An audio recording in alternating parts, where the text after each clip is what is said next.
Hello everybody and welcome to another video. Today we are going to be going all the way back to 2002 and reviewing The Getaway, the PS2's London-based crime action game. This was developed by Team Soho, a Sony first-party studio. It was heavily influenced by British gangster movies such as Get Carter or the Guy Ritchie films Lock, Stock and Two Smoking Barrels or Snatch. It follows the parallel stories of two characters on opposing sides of the law. First up, you've got the former bank robber and ex-convict Mark Hammond. He's a man who witnesses the murder of his wife and the kidnapping of his son by a local crime boss, Charlie Jolson. Mark is forced by Charlie to do all sorts of various jobs for him, or the kid will be killed. Your second main character is a guy called Frank Carter. He's a member of the Flying Squad, which is a specialist branch of London's Metropolitan Police Department. As Frank, you'll find yourself caught up in the activities of Charlie's gang, as well as the trail of destruction left in Mark's wake. All of this takes place in England's capital city of London, is what is claimed to be a faithful recreation of up to 10 square miles of the city. Starting life on the original PlayStation, The Getaway was Team Soho's experiment to see if an open-world driving game was something worth looking into. There was an initial prototype knocked up, but a decision was soon made to move on to the next generation of Sony hardware. Things got a little bit more ambitious from here, however. See, at this point, Sega was still in the console market, and there was a lot of hype around a title for the Dreamcast called Metropolis Street Racer. It was an early example of the open-world racer. The studio behind it would go on to create Project Gotham series, and this game boasted somewhat faithful recreations of London, New York and Tokyo.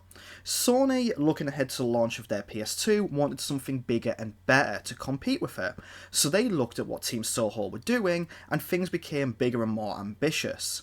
Now, unfortunately, as we have seen a few times in these videos, these sorts of ambitious projects never go smoothly, and they never end up on time. Development of The Getaway was not an easy, nor was it a quick one. Sony had the initial goal of having 70 square miles of London recreated, but it came down to about 10 square miles. The release date slipped from the launch of the PS2 to December of 2002. Now, a lot can change in the gaming world over the course of 1 year, never mind 2 years. So by the time The Getaway did eventually release, it was no longer competing with Metropolis Street Racer. In fact, Sony were no longer competing with Sega. Sega had discontinued the Dreamcast in 2001, so they weren't even a factor in the console wars anymore.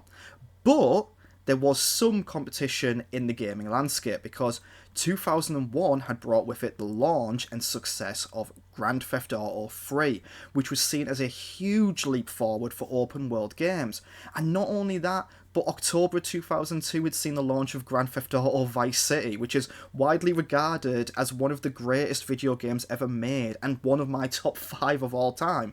So when The Getaway did come out in December, I think it was unfairly labelled as something of a Grand Theft Auto clone, despite the fact that its development started long before GTA 3's release. The intended release date was a couple of years prior to GTA, and to knock up a clone of that quality in 2 months would have been an achievement indeed. But, that said, the game was successful, selling 300,000 copies within 2 weeks of its initial release, which, back in 2002, was a huge amount for a game.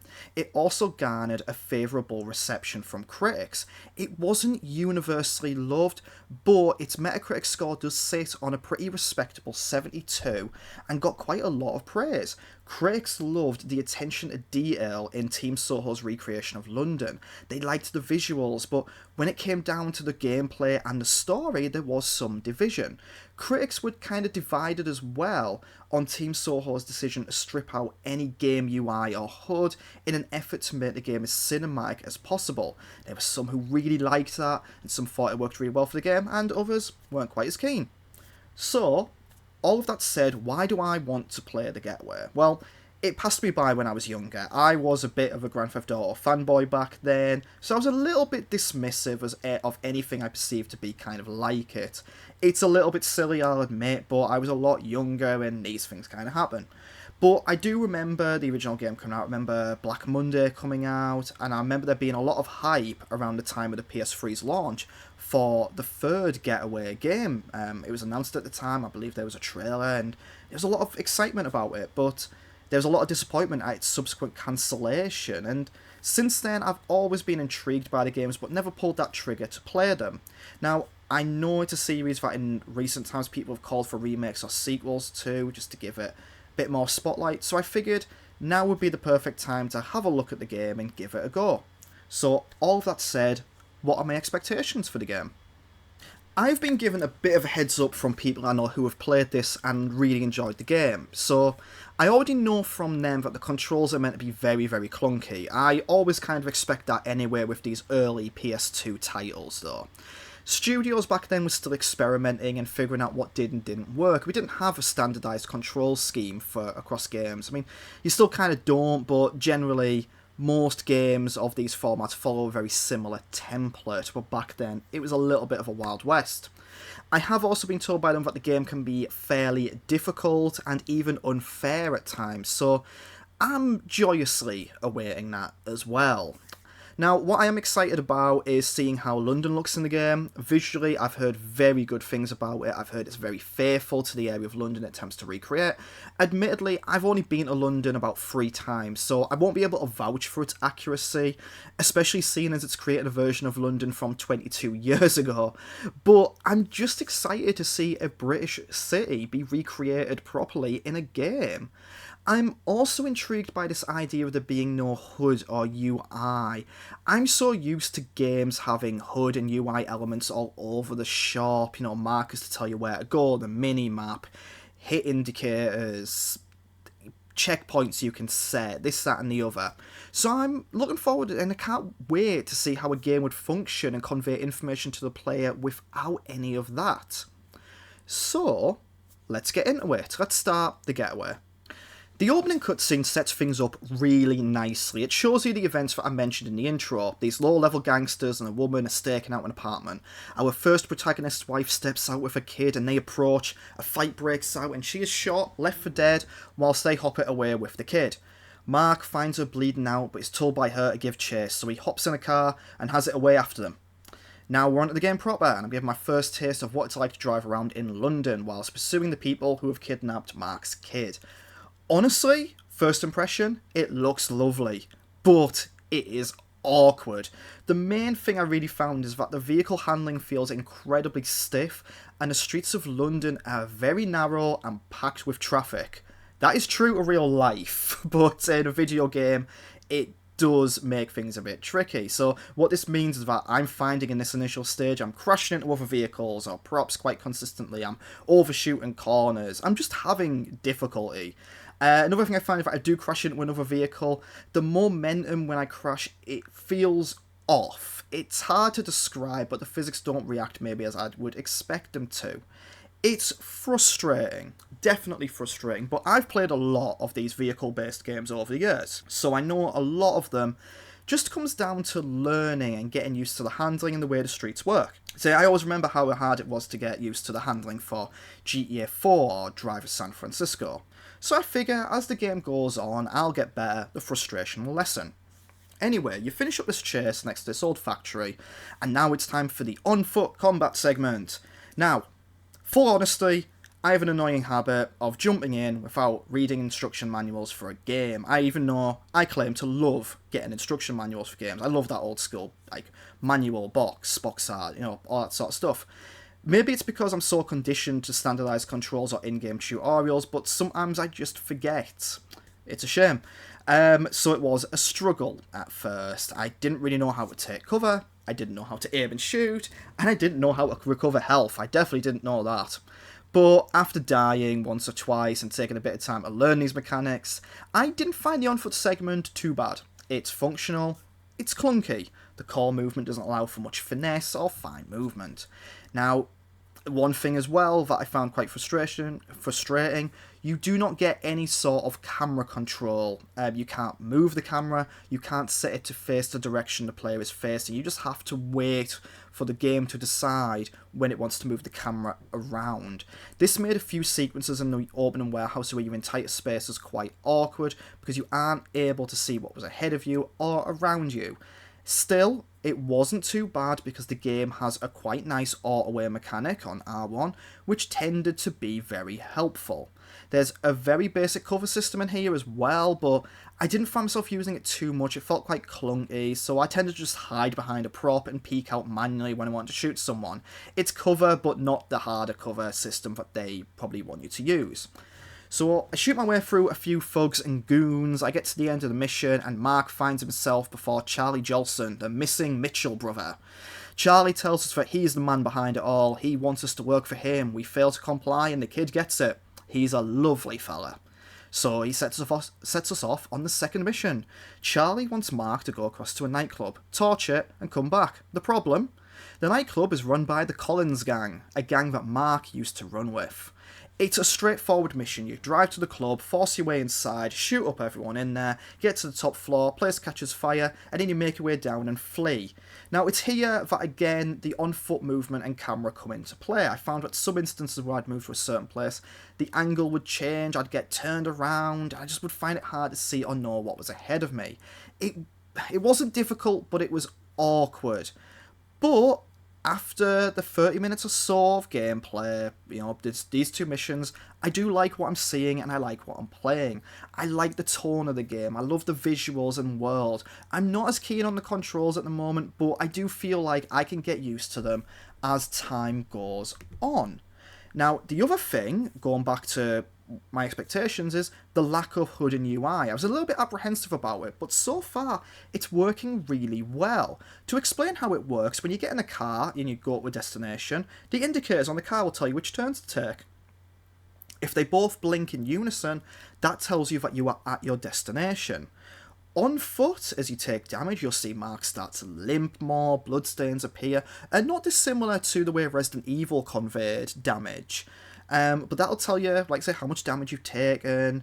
The only thing really that I thought could have been conveyed to the players, how much ammunition you have left in your weapon. Not a big deal at this point. It hasn't really bothered me. As far as healing goes, I'll go back to that actually. If you want to heal, say you're limping, you've got all the bloodstains on, you have to just go up against the wall, wait a second, and he'll lean against the wall. And after a certain amount of time, he'll come off the wall, and you'll see the bloodstains appear, you'll see him stand normally. So it's a really cool little mechanic, but it took me a bit of time to get used to it.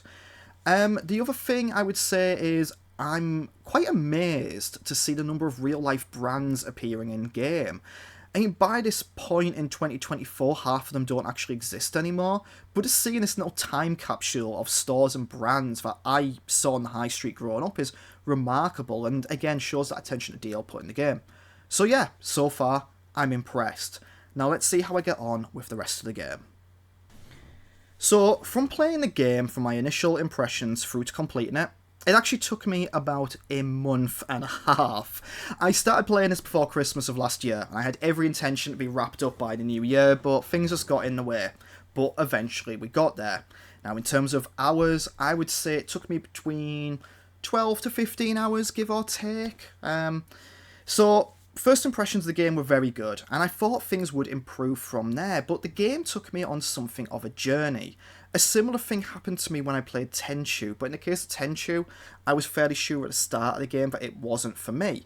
With the Getaway, I started out enjoying it, then I got a few missions in, and I really was not enjoying it. And by the end, I loved it. Like I say, it was a journey. So, what happened? Why that initial wave of negativity? So as Mark's campaign unfolds, Charlie has you doing jobs against different gangs, ticking them off in the process. He also becomes known to the police, who naturally want to bring him down. So what this means is that as time goes on, you'll be sent on a mission, told to drive to X location, then you have to contend with the police on you, who are hyper-aggressive, as well as the three gangs, who are also hyper-aggressive, and they can shoot you from their vehicles. Now, one of the worst examples of this was in around the 7th Hammond mission.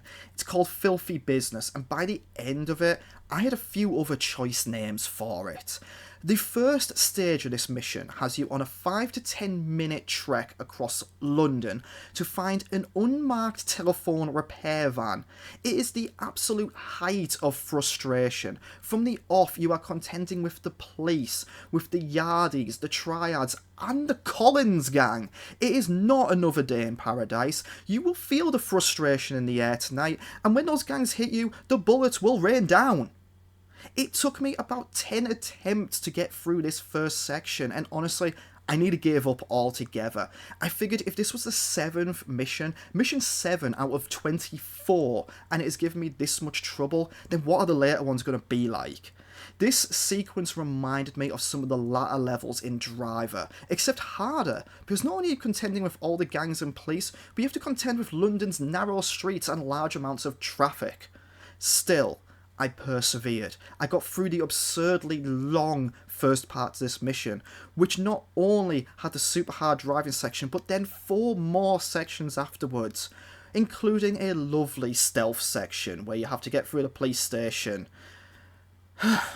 Sorry, bit of a rant there, a little bit annoyed. I came out of that mission very annoyed. A few swear words were said, and I was not sure if I was going to go on to complete this game. But I pushed past the annoyance and things eased up. I'm not going to claim that that mission is going to be any easier should I go back and do it again now. But one of the things I learned from it, and learned from subsequent missions, is that maybe, just maybe, the problem was with me. See, when it comes to driving in the Getaway, I learned that it wasn't always wise to just go as fast as you could. Sure, speed helps. But the more I played, the more I saw the little tricks that the AI used against me. The police are incredibly predictable. I got less annoyed at them always blocking me when oncoming, because I knew every time they were going to try and do that. If I saw a cop car in the distance, I knew they were going to do the exact same manoeuvre that they always do. Even the gangs, they were irritating and but they were very predictable in how they approached me. The problem with them came from the fact that they could shoot me, but even then, they had a pattern, they were repetitive. So as I learned that, these missions started to become that little bit easier.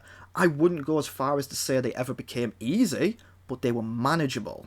So I found myself having to swap vehicles less during the driving sequences, which is good because swapping vehicles is cumbersome.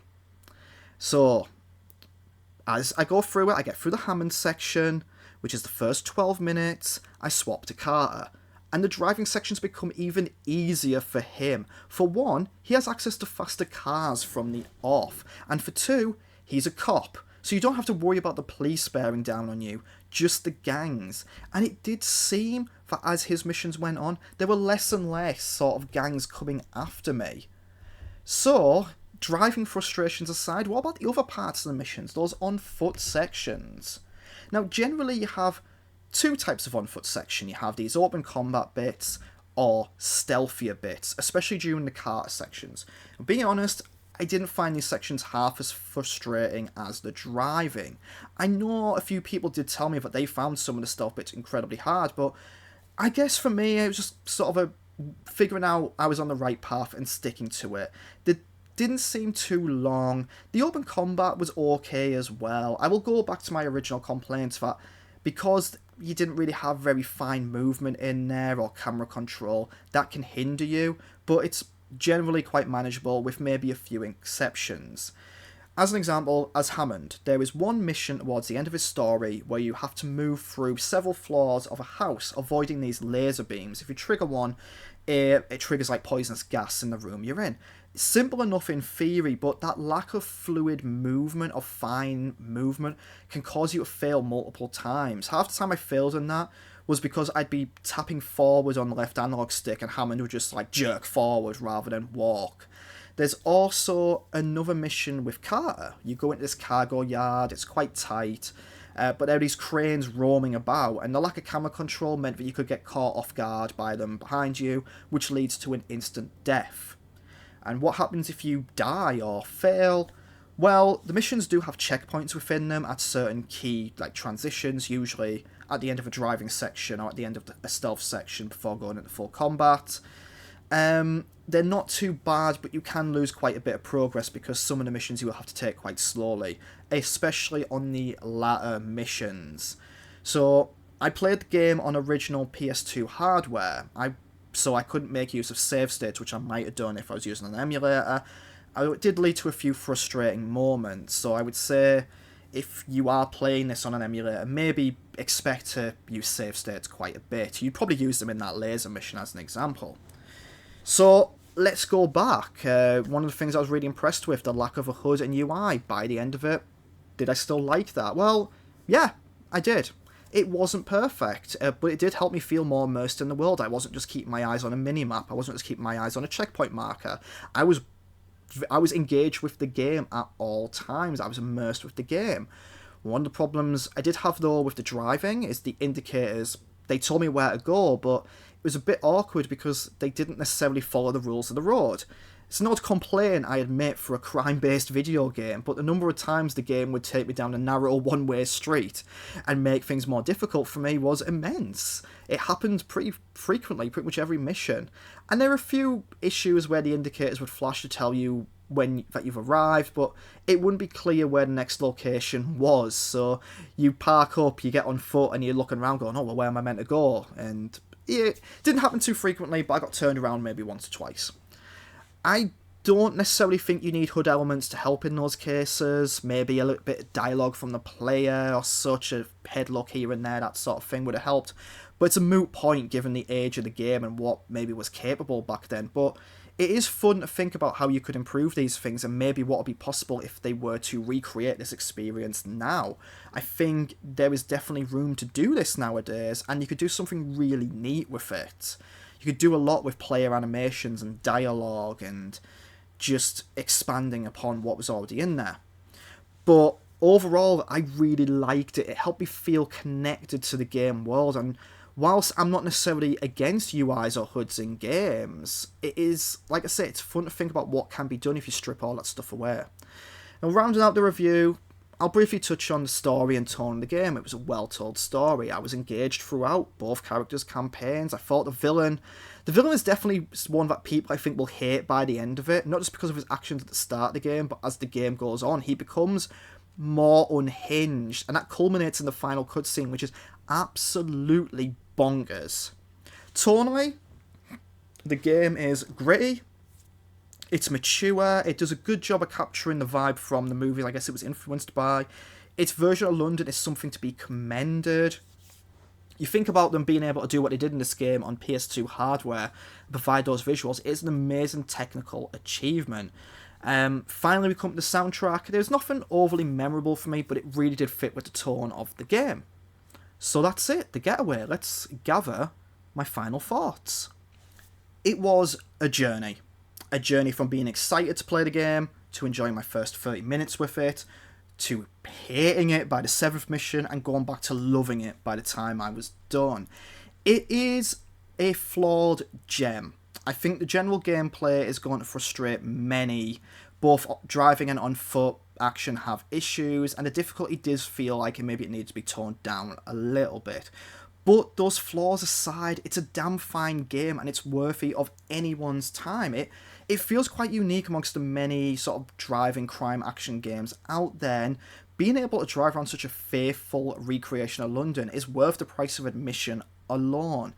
I think this is another example of a game that feels like they could have done something really special as the series went on. I've heard the sequel, Black Monday, is an improvement on this one, and it's genuinely sad that the third one, which was supposed to be a PS3 launch game, got cancelled for some reason. I would absolutely love to see Sony revisit this series in some capacity. Now, weirdly, it sort of did get revisited. In 2020, there was a series called Gangs of London. Gangs of London was based on a game of the same name that released in 2006 for the PSP, which was a spin-off of The Getaway. The series got 2 seasons and got decent critical reaction and fan response, so maybe there's some hope that one day we will see Sony revisit this world in video game form, but there's been little to no indication that they will. I don't even think this has been released as part of a PS2 Classics collection on, like, the online store or anything, or PlayStation Plus, which is a shame because I think it's really worth playing, and it needs a route to play it legally. So, with all that said, you know, I would recommend the game. Be aware that it's flawed, be aware that it's a little bit difficult at times, but it is well worth playing. It's well worth anyone's time, and I think it's a great entry into that crime action genre. So with all that said, I want to thank you all so much for taking the time to watch the video. I hope you really enjoyed it. Be sure, of course, to let me know your memories of the game. I'd love to know if this is one you played back in the day, or maybe if this video has inspired you to check it out for yourself. Be sure to leave a like and subscribe as well for more retro gaming content. And once again, thank you very much for watching, and I'll see you next time. Goodbye.